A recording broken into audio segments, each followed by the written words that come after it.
This is the Big O Show. This is the Big O Show. And we now have offices also in West Palm Beach. So Dade, Broward, and Palm Beach. So Dadeland, Weston, and Palm Beach. So make sure you reach out to our great friends at KSDT CPAs. There he is, Omar Kelly. Man, you looked at us like you were stealing something, and you looked at us like we caught you doing something wrong or bad or something. What happened? Were you looking at porn or something there? Is it we catch you there?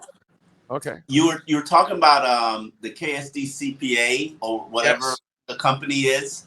Yes. And I was thinking, are they the people that is it an accountant that starts an LLC for you, or is it a lawyer? Alan, do you guys start LLCs for people? Yes. Alan will hook you up here. So if you want, I'll give you Alan's number, Omar, and he'll set you up. You good with that? Do that for me. You got it. I'll give Alan your number, and he'll call you in a little while. All right. So there you go. We hook up Omar Kelly with KSDT. All right. Great people too, man. You're gonna love them. Omar, are the people on Madden on drugs? Do you know? Have they called Tony Montana for a stash of cocaine? Are they going to the Enterprise and visiting Nino Brown in the Carter? I need to know, because Madden put out a list. Did you see this? Top 10 cornerbacks in the NFL? Yeah. Okay, let me put it out for everybody else, because apparently you saw it. I want to know what kind of drugs you're on that Xavier Howard is not in the top 10. This isn't an argument if he was 1 or 2 or 3, because they could have been 6 or 7. They did not put the man in the top 10 at all. And props to Darius Butler, who came out and goes, I had no idea that X-Men retired, which was a great line on his part. And he's right. Like, how do you make a list like that and not include the guy that's probably had the most interceptions in the NFL the last 2 years? Puzzling. I was watching ESPN sort of preview, and props to Madden, because we're talking about a 25-year run where you are a great, tremendous influence on the game, have contributed to its growth, just like FIFA, the video game, has contributed to soccer's growth. And it educates fans too, because they learn about the plays and the players and all absolutely, no question about it. I did not know or understand the intricacies of the 3-4 defense when I first started covering Bill Parcells and was going through that transition, and I learned it through Madden. So props to them, because you can do a lot of things and learn a lot of things. You can learn RPO offense. You can learn any offense you want to learn through Madden. I don't play it. I haven't played it in over a decade. Right. But that was just the biggest slight and disrespect. And I'm puzzled why he's not rated a 90 player. I get it, 6 touchdowns, but a lot of the times some of those touchdowns aren't necessarily on him. But that's not, the biggest knock on Xavier. I have talked to, but he's still top 10, bro. I mean, whatever. Yeah, no question. He's still top 10. Like, I get it if we were going to argue 1, 5, 7 overall. Yeah, no question. But how do you come up with 10 and the guy's not even at number 10 for you? I watched the whole list on ESPN yesterday, trying to figure out where he was placed. And I was just like, okay, he's top 5. All right. Oh, he made it into the top 3. Then they announced 2, and I know everybody thinks Jalen Ramsey's the number 1 cornerback. If you watch the I Am Athlete episode with Asante Samuels, which came out this week, Monday, which is very good, you'll understand a lot of why Asante Samuels kind of doesn't give Jalen Ramsey any respect for what he does or how he plays or his style. And it's funny because Xavier and Asante are kind of similar players where they want the ball. They want the ball. They'll bait you for the ball. They want you to throw their direction. It's not like, oh, I'm a shutdown cornerback. I take my side of the field away. No, they want to give quarterbacks the opportunity so that they can get the ball. And, Santi's got 51 interceptions in his career. I would argue, and so would he strongly, that he's a Hall of Fame player. He was one of the best players in that generation of cornerbacks. Yeah. But Xavier is the same thing. And Xavier, what is he at? 27 interceptions? Yeah. Or something ridiculous like that. And he's a ball hawk. The ball finds him. Yeah. And he finds the ball, even fumbles. Yes. You don't teach that kind of stuff. I mean, Holland has the same knack. You don't teach stuff like that. When guys are around the football, that's just a gift, man. Yeah. If you throw the ball, if Xavier and the wide receiver are making the same break and the ball is in their zone, put the money on Xavier. He's going to go get it. He's a wide receiver playing cornerback. Right. So that was a little stunning to me. I had other issues with it, like Melvin Ingram's like the top rated player on the team. Like, really? Emmanuel Ogbah, his rating is really low. Jerome Baker, his rating is really low. But Madden does what Madden does. Well, the Jerome Baker one I can understand because they screwed him over by not playing him the right way for a while in the season last year. That hurt his overall numbers. Remember, they were playing him more in the middle. He's not a middle. He's got to be on the outside, and so let's have this conversation because it's an important conversation and it's an educated Dolphin fans conversation, which is what I love to have with you. Okay. What is the right position for Jerome? Because outside, weak side. Can he set the edge? He's not a strong side linebacker. Can he set the edge? He's not going to set the edge, but it's a 4-3. He's not going to set the edge. So in this scheme, if you're gonna play outside weak side, you gotta be able to set the edge. Okay, but he's not a thumper in the middle, and correct. So you've got to use his athleticism on the outside as a guy that can rush and and maybe helping you out a little bit in coverage too. So you use him because unfortunately he can't shed blocks. He gets lost in the trash, and so then that hurts him from being a really good run stopper. And that's the one part of his game that he still has to improve and become a much better player against the run. But he becomes a bigger weakness in the middle than he does on the outside. And that's the problem. If you put him in the middle, then they're going to run right at him. He's in two polar opposite positions because I view him as a coverage specialist, even though he was trash coverage-wise last year. He's a good blitzer, not a good rusher, good blitzer. Yes. I want him blitzing from the inside. There's no point in blitzing from the outside because they know you're coming. So it's a very weird – he's above average in everything except for shedding blocks. The run game. He's not really great at diagnosing. I think he's not a physical player. That's the thing. He's not a physical player. Not a physical linebacker. You know what I mean? But he's this generation's age of a linebacker because he can cover, he can blitz, he can do everything at an above average level. But is he really good at anything? And I like Jerome. I really do like Jerome. I just don't know exactly where to play him or feel like he's got a good. If he had a good inside linebacker paired with him, and this is no shade on Landon Roberts. God, Landon Roberts always looks for the shade for me, but this is no shade on Landon Roberts. If he was paired with a good inside linebacker who can diagnose things for him and tell him what's coming like Zach did for many years, I think he'd be a better player. Yeah. Is he ever going to shed tackles? Probably not. Probably not. Where he's at now, if he's still not doing it at this point and he's in his second contract, Hey, Yeah, I don't think he's ever going to be that kind of but player. hold on. He's led the team in tackles for 3 straight seasons. Yeah. Hmm.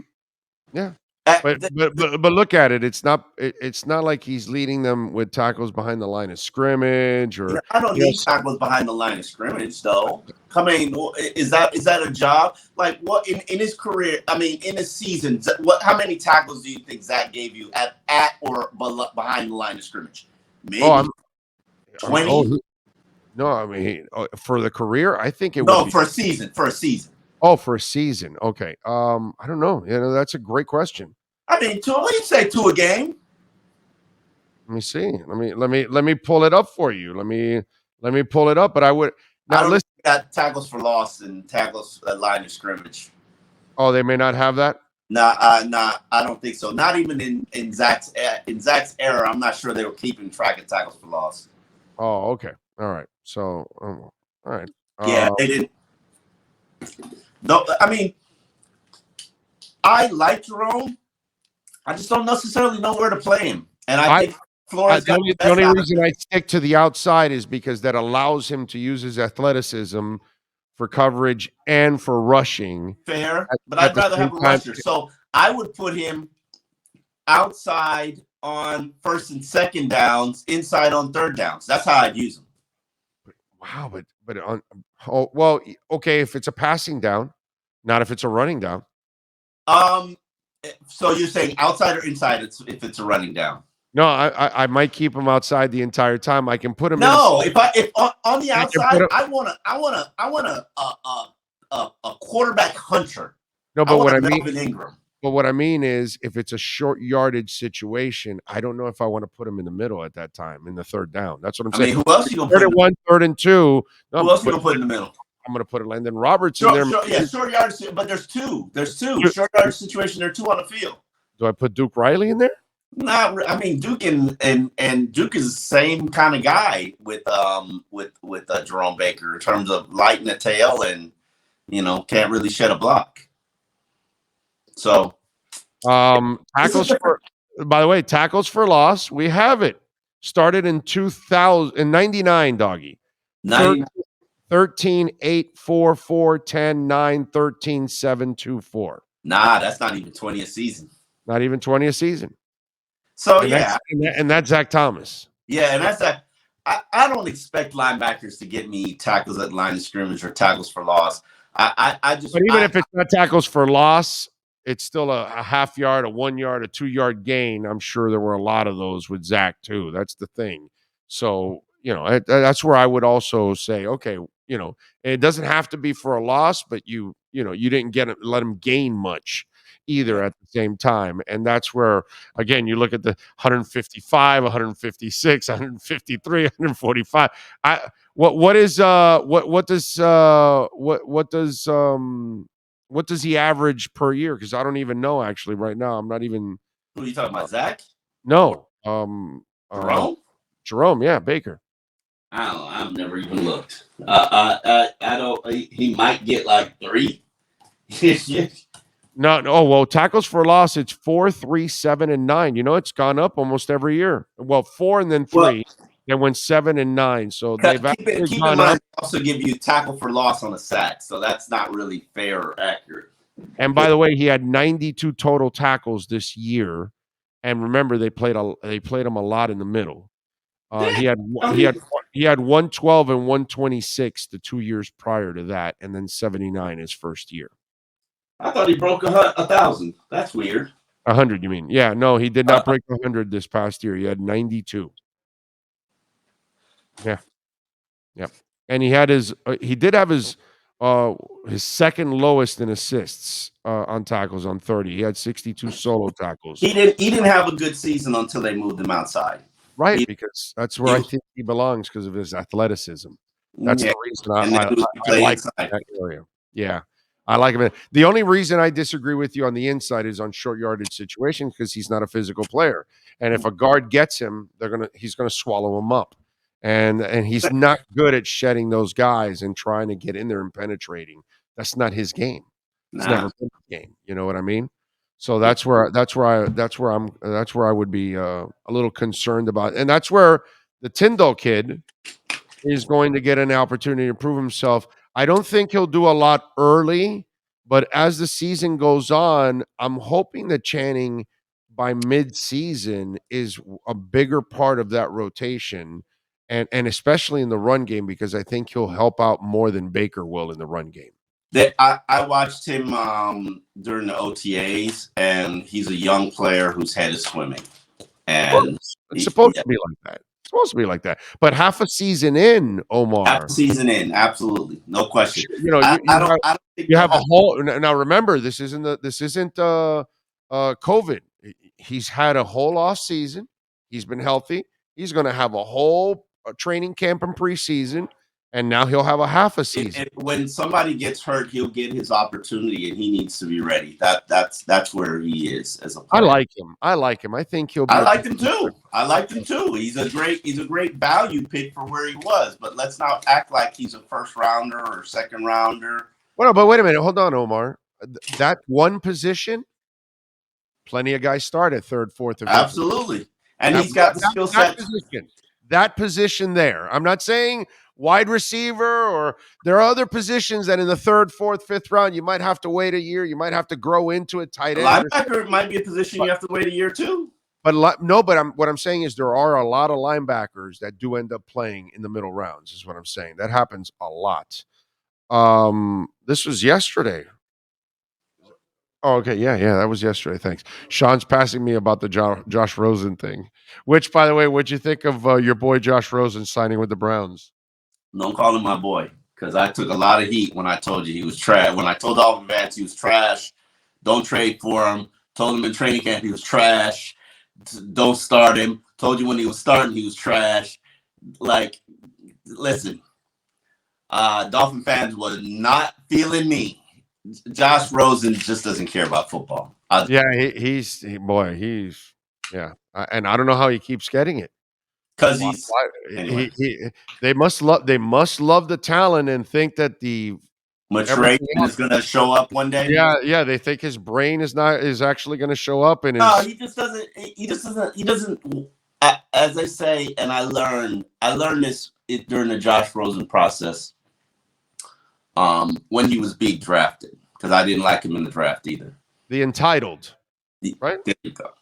Yeah, it's the entitled that you don't really have to work for it. You know what I mean? Exactly. And let me tell you, those kind of dudes are rare. Ronnie Cycli was like that, Omar. I don't know. Do you know who Ronnie Cycli is? Do you remember anything with? I know Ronnie Cycli, but I didn't know he was rich. He was super rich. Oh, dude, his parents in oil, bro, grease. They had he never needed the money. Never needed the money, and yet he worked his ass off to become a DJ too.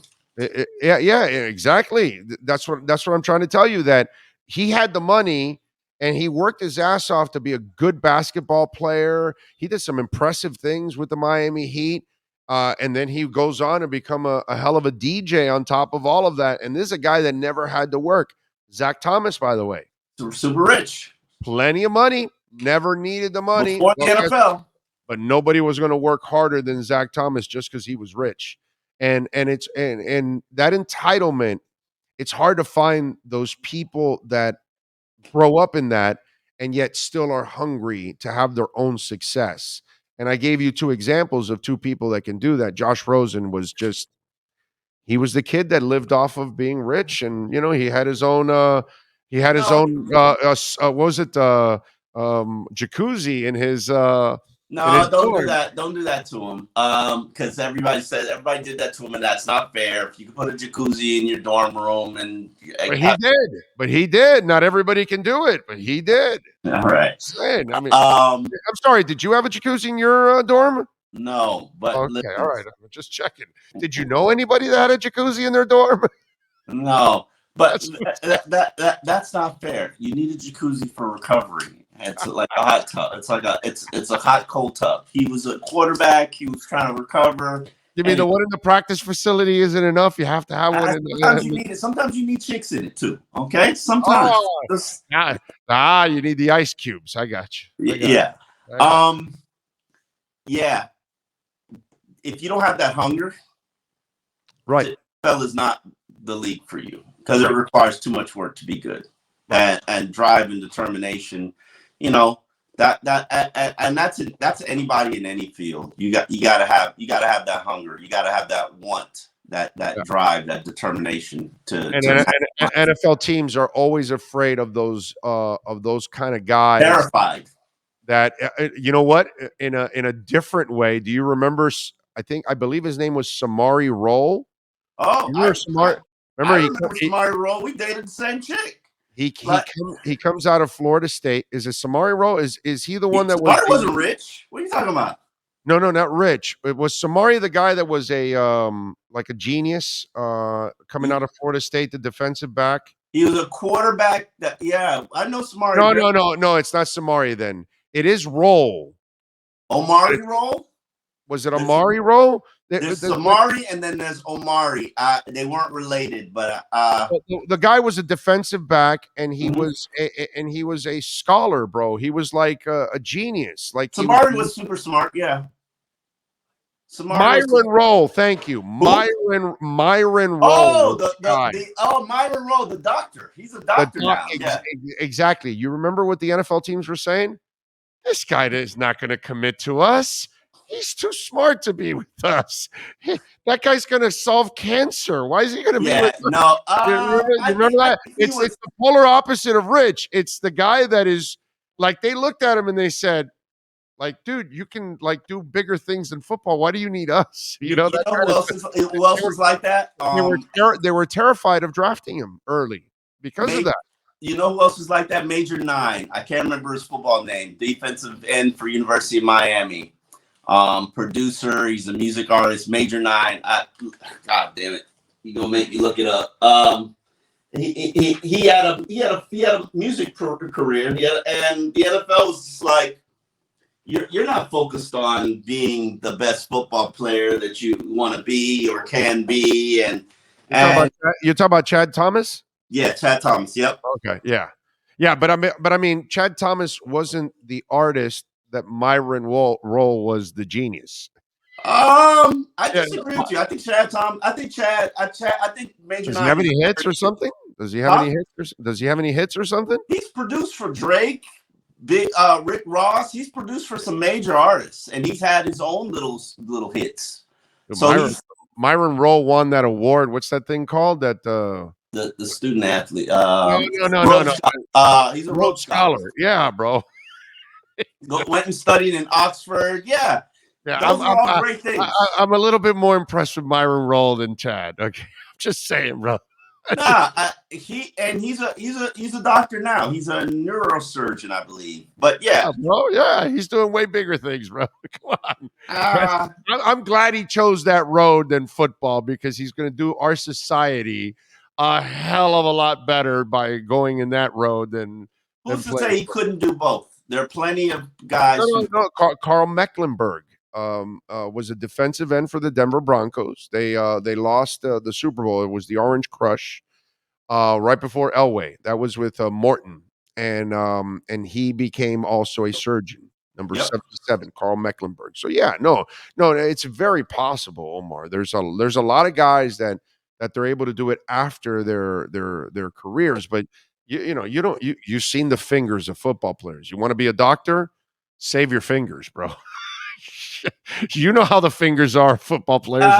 A lot those of things get messed up by the end of their careers. They've got twisted fingers. He tried for a while to have a decent career. He had a cup of coffee in the NFL. Oh, Myron? Yeah. He only played his first contract. That's it. I remember that. That's no different than any other guy. I don't even know. I don't even think he finished his first contract. I think he might have played a year or two.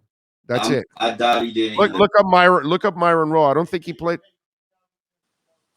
My Google's acting up. 2010, 2011. 2012, he was at the Titans, but did he play or he left? Yeah, I know his career was really, really short, because it was exactly what those people thought it would be. He was going to be a scholar. He was going to be smarter than everybody else. Just, bro, go use your brain to take care of the world.